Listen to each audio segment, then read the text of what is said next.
So as jy 50 mm houtchip deklaag op jou grond sit, Yes. op 'n warm dag, 'n regtig warm somersdag, en jy meet die grondtemperatuur op die kaal grond versus die grondtemperatuur onder die deklaag, gaan jy 'n 25 tot 30 grade Celsius verskil kry. 25 tot 30. En ek neem aan jy sit met daai jy het nie daai spikes wat altyd op en af gaan nie. Jy sit met 'n konstante grondtemperatuur.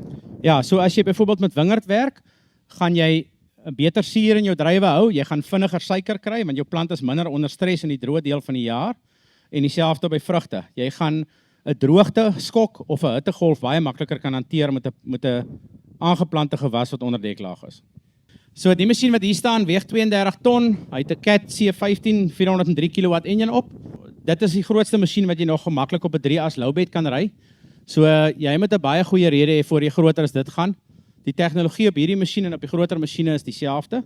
Die blou strooikar wat daar staan, is spesifiek ontwerp en gepatenteer deur ons om deklaag uit te strooi. En daai masjien is verstelbaar, ons kan op ridges werk, ons kan op platgrond werk, ons kan die kalibrasies aanpas, ons kan kompos met hom uitstrooi, ons kan selfs 'n kalkstrooier attachment in die bak sit as die kliënt kalk ook met hom sou wou uitstrooi.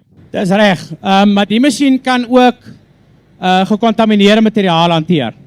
So as jy nou boorde uithaal en daar's 'n bietjie draad in, of jy haal wingerd uit en daar's draad in, dan kan die masjien dit hanteer. Hy het selfs 'n magneet op die konveier wat dit vir jou die staal skei van die hout. As jy vrugteboorde opmaal met die masjien, dan haal jy dit wortels en al uit. So jy het glad nie 'n saag nodig nie. Jy skep die boord met 'n graafmasjien uit. Jy gooi dit op windrye en jy vat meganiese toerusting en jy gooi dit in hierdie masjien in en hy maal dit vir jou op. En hierdie is 'n masjien wat vir jou baie arbeid spaar. Jy kan sien die band is presies egalig en die band is volgens die wyte wat die kliënt dit vra.